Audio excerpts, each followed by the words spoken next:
Ok, bonjour et bienvenue sur notre chaîne. Aujourd'hui dans cette vidéo, nous continuons toujours avec notre leçon sur le théorème de Thales.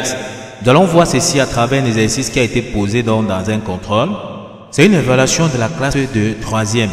On commence donc directement avec l'exercice 1 qui était donné sur 3 points. On dit ceci, sur la figure qui n'est pas en vraie grandeur, MO égale à 21 mm. On voit ici MO égale à 21 mm. Donc on peut dire MO égale à 21 mm. Donc on met directement 21 mm ici. On continue la lecture. MA égale à 27 mm. MA égale à 27 mm. Donc on met donc ici 27 mm. On continue. MU égale à 28 mm. MU égale à 28 mm. On met donc 28 mm. On continue également donc. Et AI égale à 45 mm. Et AI égale à 45 mm. On met donc ici 45 mm. Ok, on continue dans la lecture tout simplement. On dit les droites OU et AI sont parallèles. Donc les droites OU et AI sont parallèles. On demande donc de calculer les longueurs MI et OU. Donc nous demandons de calculer les longueurs ici MI et OU. On va donc dire ceci. On nous a déjà dit que les droites MI et OU sont donc parallèles. Donc les droites OU,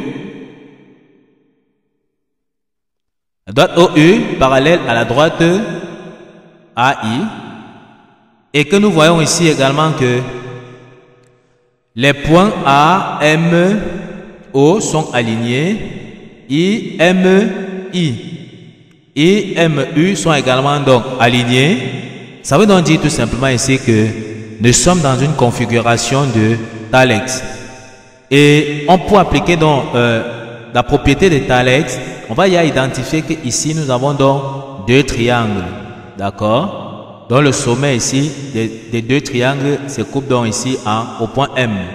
On a le petit triangle qui est MOU. On a le grand triangle qui est MAI. Donc c'est dans ces deux triangles-ci que nous allons refaire ressortir donc le théorème de Thales. Ok, une fois que nous savons déjà que nous sommes dans une configuration donc de Thales, on va dire ceci. On va toujours partir du point M. MO qui est dans la dimension de notre petit triangle sur MA qui est la dimension donc du grand triangle. D'accord? C'est ça la relation de Thales. On commence donc MO. On va donc dire MO sur MA égale. On prend toujours à partir du point M. MU sur MI. MU sur MI sera donc égal. On part toujours sur le petit triangle OU sur AI.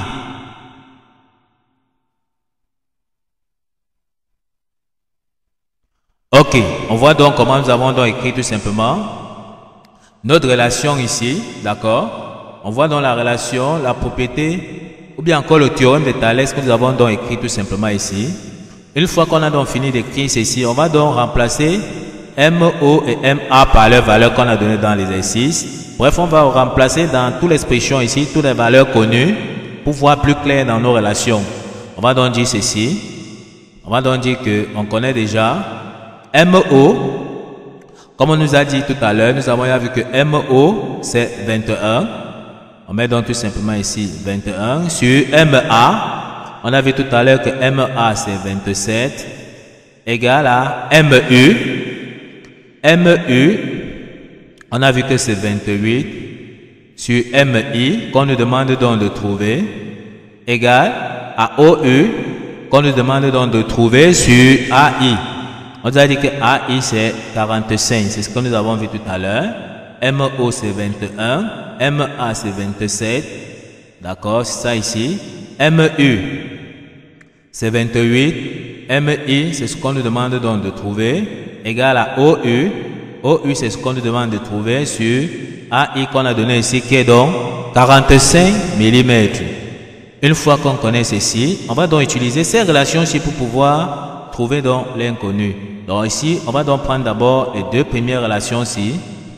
D'accord? On prend donc ici tout simplement 21 sur 27 égale donc à 28 sur MI. Une fois qu'on a donc écrit ceci, on va donc utiliser le produit croisé. Donc ici, on va utiliser le produit croisé pour pouvoir trouver donc MI. On va donc dire que MI sera donc égal à 27 fois 28 divisé donc par 21. En tapant donc sur la calculatrice, on aura donc MI sera donc égal 27 fois 28, ça nous donne 756. Divisé donc par 21, on peut donc dire que MI, lorsqu'on tape encore également 756 divisé par 21 sur la calculatrice, ça nous donne 36 mm. Donc voici donc la réponse de MI que nous avons donc déjà trouvé ici. Nous avons déjà trouvé la distance MI qu'on nous a donc demandé de trouver en utilisant donc le théorème de Thales. Ok, de la même façon, on nous a demandé de trouver cette fois-ci OU. On va partir toujours dans notre propriété qu'on a écrit ici, dans notre théorème de Thales ici.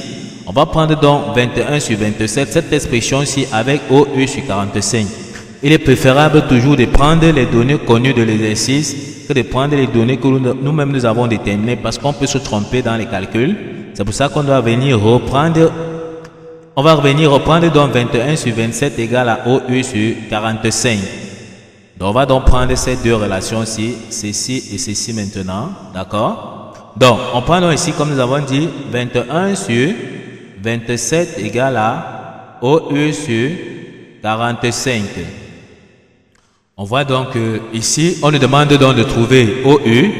On va également faire le produit croisé. Une fois qu'on fait donc le produit croisé, on va donc tirer tout simplement donc OU qu'on nous demande donc de trouver. OU, en faisant le produit croisé, ça sera donc 21 fois 45 divisé donc par 27. En tapant donc sur la calculatrice, ça nous donne 945.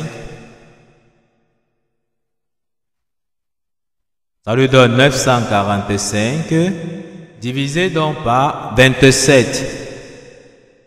Lorsqu'on tape également donc sur la calculatrice 945 divisé par 27, ça veut dire que OU est égal à 35 mm. Donc voici donc l'expression, la distance OU qu'on nous a demandé donc de trouver ici. Nous avons donc trouvé OU, nous avons donc trouvé MI en utilisant donc la propriété de Thales. Ok, nous sommes donc arrivés au terme de cette vidéo. Donc avant de conclure dans cette vidéo, il faut savoir que c'est une épreuve que nous sommes en train de traiter là. Nous avons donc traité juste l'exercice 1. On va se retrouver donc dans la prochaine vidéo pour résoudre dans l'exercice 2. Ok, nous sommes donc arrivés au terme de cette vidéo. Ne manquez pas de vous abonner à la chaîne, de liker la vidéo, de partager la vidéo aux proches et amis et d'activer donc la cloche de notification pour ne plus manquer nos prochaines vidéos. Sur ce, à bientôt!